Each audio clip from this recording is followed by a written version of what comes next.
La meilleure preuve que c'est une éventualité envisageable, c'est qu'il y a un peu plus d'un an, Israël a déployé ses batteries antimissiles de Kippat Barzel, donc du dôme de fer, à côté d'Elat. C'est que c'était face à une éventuelle menace roussie. Bonjour et shalom, Richard Darmon au micro du studio Kalita pour notre émission hebdomadaire d'analyse géopolitique Israël au cœur du Moyen-Orient, Israël dans sa région, avec comme sujet cette semaine une interrogation importante pour l'État d'Israël. Est-ce que les Houthis, la milice chiite yéménite, est un danger, représente un danger stratégique pour Israël? Avec nous pour en parler en ligne, le docteur Ephraim Herrera. Bonjour Ephraim. Bonjour. Alors je rappelle aux auditeurs que vous êtes un titulaire d'un doctorat en histoire des religions à la Sorbonne et plus tard en 2013 vous avez publié votre thèse intitulée L'image du juif dans les textes fondateurs du soufisme et du chiisme. Et puis vous êtes aussi, en ce qui concerne ce sujet que nous abordons aujourd'hui, auteur de l'ouvrage qui s'intitule Le djihad de la théorie aux actes, qui est paru en avril 2015 aux éditions Elkana. Vous y présentez la genèse d'un djihad du point de vue historique et religieux afin de permettre justement aux lecteurs une meilleure appréhension de cette idéologie, et vous y proposez aussi des pistes de réflexion sur la nécessité d'endiguer ce dangereux phénomène. Et je précise enfin que vous êtes, en tant que spécialiste de l'islam, vous contribuez régulièrement dans la presse israélienne autour de différentes thématiques, dont celle justement du djihad, en intervenant notamment sur plusieurs sites internet d'information et des chaînes de télévision comme I24 News, Arutz HaKnesset et aussi le site israélien Ynet. Alors rentrons dans le vif du sujet. Ephraim, dites-nous en quelques mots qui sont les Houthis, combien de membres cette milice si inquiétante comporte-t-elle, et tout ce qu'on sait, c'est que c'est une organisation à la fois civile et militaire qui ressemble un peu à celle du Hezbollah, parce que c'est une organisation chiite, donc yéménite, qui contrôle disons entre un quart et le tiers, peut-être même un peu plus, du territoire du Grand Yémen. Alors qui sont les Houthis en un mot? Ah oui, d'abord le Yémen, c'est la partie sud de la péninsule arabique. C'est un grand pays, c'est à peu près la taille de la France, il y a à peu près 30 millions d'habitants. Et c'est un pays qui est musulman, profondément orthodoxe. Celui qui blasphémera le prophète ou qui reniera l'islam est passible de mort. C'est un pays très pauvre qui est classé dans les derniers au niveau de l'indice de développement humain. Et le nord du pays est occupé par... y vivent les chiites, représentent à peu près un quart de la population, et le reste du pays sont des sunnites, qui représentent donc les 2/3 de la population. Le mouvement Houthim, c'est un mouvement, comme vous l'avez signalé, qui est politico-religieux, c'est classique dans l'islam, et qui est un mouvement aussi militaire. Les estimations, c'est difficile d'estimer, mais on estime à peu près à 200 000 le nombre de leurs soldats. Oh là là. C'est impressionnant. Bien plus que le Hezbollah, en l'occurrence.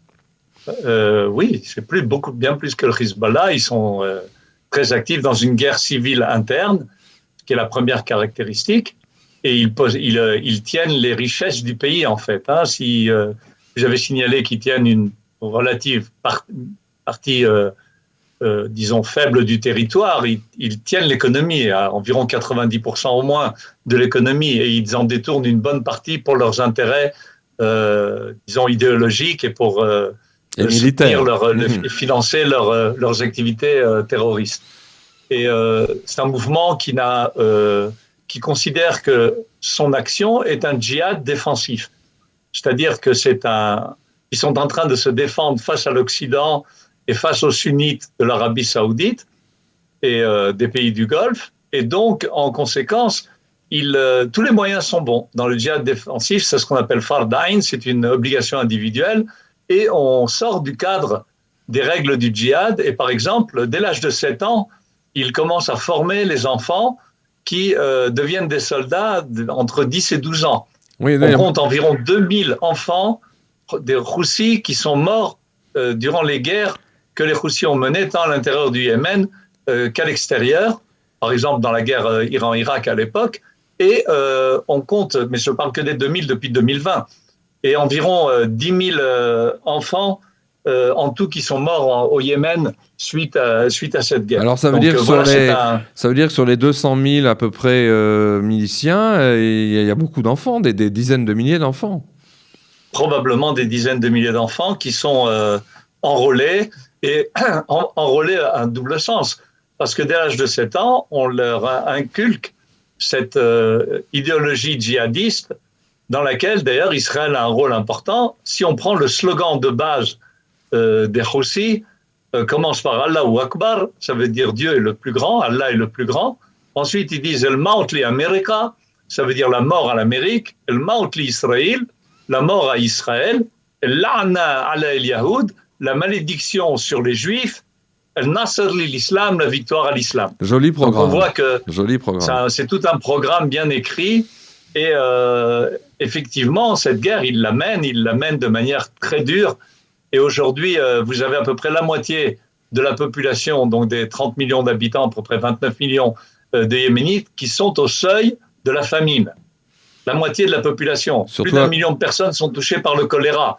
C'est un pays qui est en dérive absolue, dans l'indifférence absolue des nations et de l'Occident. Surtout après... Un journaliste qui a probablement été tué par les Palestiniens, ce sont les titres de tous les journaux. Pour 1 million de personnes qui ont le choléra, des enfants qui meurent de famine, aucune manifestation dont je n'ai entendu parler en Occident. Surtout après 11 ans de guerre civile, c'est ça qui a aggravé complètement la situation. Alors, j'allais vous demander, puisque c'est au cœur de notre interrogation, la menace stratégique contre Israël. Alors, avant d'en venir là, quels sont les liens des Houthis, enfin moi, vous prononcez en hébreu ou comme en arabe, ou Houthi, les Houthis, comme on dit dans le monde, les liens donc de cette milice chiite yéménite avec l'Iran des Mollahs. Par quoi, à part le schisme, qui est d'ailleurs un schisme différent, c'est pas le même schisme qu'à Téhéran, mais quels sont les liens qui existent entre les deux pays, les deux entités, enfin le régime iranien et les Houthis? Oui, d'abord, effectivement, vous avez raison de signaler que ce n'est pas exactement le même schisme, mais c'est un phénomène récurrent chez les Iraniens. Les Iraniens ont aussi des liens très forts avec la Syrie, alors que ce sont des Alaouites, qui sont considérés comme une hérésie en général dans l'islam. Mais comme ils peuvent introduire leur chiisme duodécimain en Syrie, et que ça peut être un proxy, ça fonctionne. L'idée de base qu'il faut bien comprendre, c'est que l'Iran a très vite compris, après avoir pris le pouvoir en Iran à la fin des années 70, que mener une expansion de leur projet idéologique qui est la domination du monde politique et juridique par l'islam chiite, de le faire directement, c'est voué à l'échec. Ils l'ont appris très vite avec le fait qu'ils avaient kidnappé des Américains à l'ambassade américaine à Téhéran et qu'ils avaient gardé pendant plus d'1 an, et ça avait donné un effet très très négatif. Et donc, ils ont changé de politique, et leur politique est l'expansion de l'islam chiite et de sa domination du monde doit passer par des proxys. Ça veut dire quoi, des proxys? Ce sont des entités que l'Iran va financer, va armer, va former, et qui vont mener les combats de l'Iran sans qu'on puisse accuser directement l'Iran d'être celui qui mène cette guerre. Donc on a ce phénomène au Liban avec le Hezbollah, on a ce phénomène en Amérique du Sud, on a ce phénomène avec l'Irak, on a ce phénomène en Syrie, on a ce phénomène en Afghanistan, on a ce phénomène partout. C'est la politique systématique des gardiens de la révolution qui sont la branche chargée de mener cette expansion de l'islam chiite au niveau militaire, politique, idéologique, donc en dehors de l'Iran. Au niveau factuel, ce qui concerne les Houthis, ceux qui sont chargés par l'Iran de former, d'armer, d'informer et de même donner des services aux Houthis, ce sont le Hezbollah libanais. C'est le Hezbollah libanais qui les forme principalement. C'est-à-dire que vous avez des membres du Hezbollah qui vont au Yémen et qui forment sur place, et des membres des Houthis qui viennent au Liban et qui sont formés par le Hezbollah. De plus, l'Iran fournit aux Houthis les armes ils sont incapables de développer. Or, ils tirent des missiles. Ces Houthis tirent des missiles tant sur principalement l'Arabie Saoudite, mais aussi sur Dubaï et sur d'autres pays du Golfe. Et puis ils ont des drones aussi, des drones, n'est-ce pas? C'est plus que des drones, ce sont en fait des avions sans pilote. C'est-à-dire que ce sont des gros engins qui causent des dégâts énormes, tant sur des raffineries que sur des aéroports, tant militaires que civils. Non seulement ça, mais ils tirent aussi des missiles et ils tirent ces avions sans pilote qui sont chargés avec des explosifs contre des bases militaires américaines qui sont dans la péninsule arabique. Donc ils sont très actifs et ils sont strictement incapables de fabriquer cet armement, et donc il est fourni par l'Iran de manière qu'on connaît comme ils le fournissent au Hezbollah. Alors justement, on en vient, si vous voulez, à notre fil conducteur, notre question centrale. Est-ce que cette milice qui se trouve tout de même assez loin d'Israël, disons en face de la Corne de l'Afrique, au sud de la Corne de l'Afrique, est-ce qu'elle menace au plan stratégique l'État d'Israël, qui n'a pas de frontières communes avec évidemment le Yémen, où il n'y a pas non plus de concurrence économique et une faible présence de juifs dans ce pays? Donc, est-ce que c'est une réelle menace, dans la mesure où il y a déjà le précédent des bombardements, vous le citiez à plusieurs fois, sur des sites stratégiques, soit énergétiques, soit militaires, en Arabie Saoudite et aussi dans les États du Golfe. C'est comme si c'était fait la main. Bon, ils ont des missiles de 1800 km de portée, donc ils peuvent atteindre Israël. Est-ce que c'est une menace qu'Israël doit prendre en compte, en quelque sorte? En fait, la question que vous posez, on pourrait la reformuler en disant, est-ce que l'Iran est une menace pour Israël? Personne n'a de doute que l'Iran est une menace pour Israël. C'est la première préoccupation tant des politiciens que des militaires israéliens. Or, les Houthis sont le proxy de l'Iran. Imaginez une situation où l'Iran donne des missiles de cette portée aux Houthis. Ils leur ont déjà donné des missiles. Et ils ont déjà des missiles de portée de 1800 km, comme le Kharam-Shar. Ce sont des missiles qu'ils ont déjà développés. L'industrie militaire iranienne est très développée. Elle a pris ça d'autres pays, mais elle a aussi l'intelligence et les capacités de faire ce développement et de fabriquer des missiles de longue portée. La meilleure preuve que c'est une éventualité envisageable, c'est qu'il y a un peu plus d'un an, Israël a déployé ses batteries antimissiles de Kippat Barzel, donc du dôme de fer, à côté d'Elat. Et on estime, c'est à l'époque c'était paru dans les journaux, c'est que c'était face à une éventuelle menace roussie. Et quand on connaît la politique de l'Iran de travailler par proxy, de la même manière que le Hezbollah a tiré plus d'une fois sur Israël, y compris sur ces grandes villes, de la même manière, les Houthis pourraient aussi tirer sur Israël quand le temps sera venu. D'ailleurs, leurs dirigeants disent explicitement que ce qui les empêche aujourd'hui de mener une guerre contre Israël, c'est le fait qu'ils sont en guerre contre l'Arabie Saoudite. Ouais, donc en fait, les guerres internes et la guerre avec l'Arabie Saoudite prennent tous leurs moyens pour l'instant. Mais le but, leur idéal, vous le voyez dans le slogan, il n'y a pas marqué la mort à l'Arabie Saoudite ou la mort aux sunnites. Il y a la mort à Israël et la malédiction sur les Juifs. C'est-à-dire que l'islam chiite est profondément antisémite. On essaie de dire que non, mais c'est un fait. Le juif est impur dans la Shia. À l'époque, des gens qui vivaient en Iran demandaient à des juifs qui viennent d'Iran, s'ils mangeaient avec son voisin, à la fin du repas, le voisin cassait les assiettes parce qu'elles avaient été touchées par quelqu'un d'impur. Les juifs n'avaient pas en Iran le droit de sortir les jours de pluie parce qu'à ce moment-là, la pluie aurait pris de leur impureté et l'aurait mis dans les rues. Et en plus, dans leur vision eschatologique, avec leur conception du Mahdi, qui est ce 12e imam qui est caché depuis déjà des centenaires, qui à la fin des temps reviendra et imposera l'islam chiite au monde, alors il viendra et mettra à mort tous les juifs. C'est intéressant. Donc c'est leur vision eschatologique. C'est intéressant. Et la révolution de Khomeini, c'est un point très important. La révolution de Khomeini par rapport à l'histoire chiite classique, c'est que si le chiite attendait patiemment que ça arrive, Khomeini a dit on doit aider le Mahdi à réaliser son projet.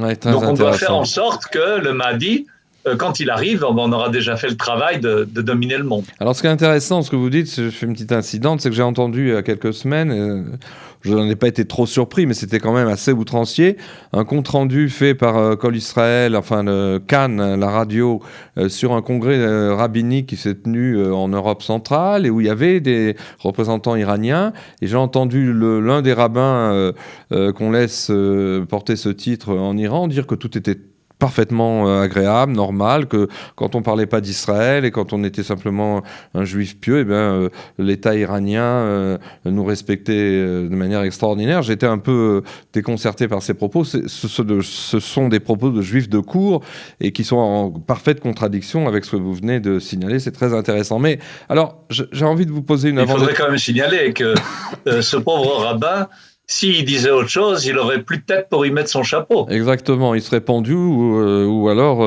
lacéré. En tout cas, vous pensez donc, c'était l'avant-dernière question que je voulais vous poser, que c'est une évidence que les Houthis seront concrètement en mesure, et ils seront très contents, de recevoir un ordre iranien d'attaquer Israël. Ça fait partie des perspectives à court ou moyen terme. Oui, mais enfin, ils tiennent compte d'un grand principe dans le droit musulman orthodoxe qui est la maslaha, l'intérêt de la nation musulmane. Si ça sert l'intérêt, on le fait. Si ça ne sert pas l'intérêt, on ne le fait pas.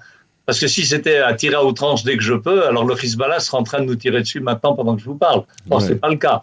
D'accord. Parce qu'ils savent que le prix à payer est trop élevé par rapport aux bénéfices qu'ils auraient. Mais par contre, il y a un phénomène qu'il faut bien signaler. Israël, de manière récurrente, a eu tendance à déconsidérer l'importance et la gravité de la naissance et du développement de mouvements qui se sont révélés anti-israéliens.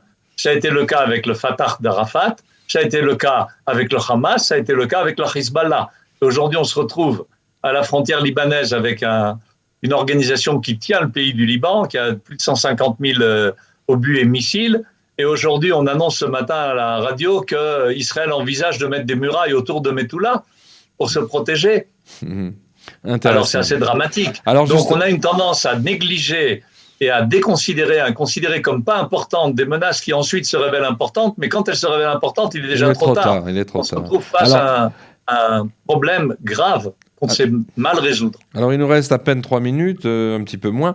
Dernière question qui tombe sous le sens. Quelles leçons doit-on, et quelles conclusions surtout, doit-on tirer en Israël, dans l'establishment sécuritaire, pour qu'il ne soit pas trop tard quand Téhéran, en cas de conflagration régionale qui est envisageable, malheureusement, une attaque combinée de Hezbollah au nord, du Hamas à Gaza et aussi des Houthis, est-ce que donc ça fait partie d'un cas qui n'est pas que théorique, un cas de figure qui n'est pas que théorique, d'après ce que vous venez de nous démontrer? Absolument. Pour l'instant, la chose principale, c'est de provoquer une prise de conscience et de mener une politique de stratégie au niveau diplomatique au moins, qui fasse que ces Houthis soient affaiblis. Ils tiennent l'économie yéménite.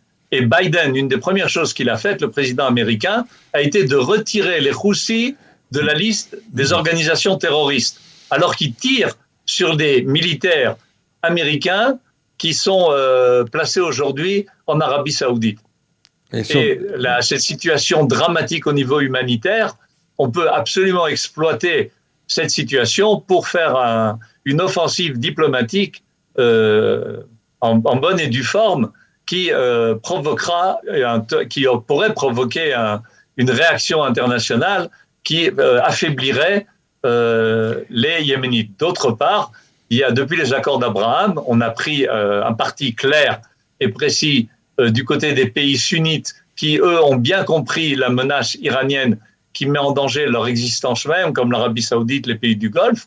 Et on pourrait renforcer cette action justement avec une aide de ces pays qui, eux, ont les moyens et qui pourraient nous aider à mener cette politique diplomatique évidente. D'un autre côté, de la même manière qu'on a réussi, d'après les informations publiées, à enrayer tous les efforts, enfin une grande partie des efforts iraniens en liquidant des dirigeants et des spécialistes du monde de euh, du développement d'armes Nucléaire, atomiques, oui. on peut agir de manière indirecte aussi contre ces Houthis qui visent à détruire Israël à moyen terme. Alors, d'autant que pour conclure, il faudrait qu'avant, finalement, qu'il y ait une prise de conscience que les Houthis sont bel et bien un ennemi déclaré qui veut la destruction d'Israël, je dirais un proxy dans les mains de l'Iran, et donc que leur technologie va elle aussi continuer à s'améliorer sans cesse et qui deviendront de plus en plus dangereux. Et donc, il faudra appliquer le précepte bien connu, qui est en fait un précepte latin au départ, qui a été repris par différents stratèges qui disaient que si tu veux la paix, prépare la guerre. Il faudrait qu'Israël comprenne les enjeux à leur plus haut niveau. Absolument, c'est le conseil de Machiavel dans son livre Dans le Prince, où il dit que la force de Rome a été de traiter les problèmes dès qu'ils commençaient à pointer et ne jamais attendre qu'ils soient trop importants pour s'y mesurer. Eh bien voilà, Je crois que c'est effectivement ce qu'il faut faire. matière à réflexion pour les dirigeants israéliens, y compris le nouveau Premier ministre qui, dit-on, est préoccupé par la sécurité d'Israël.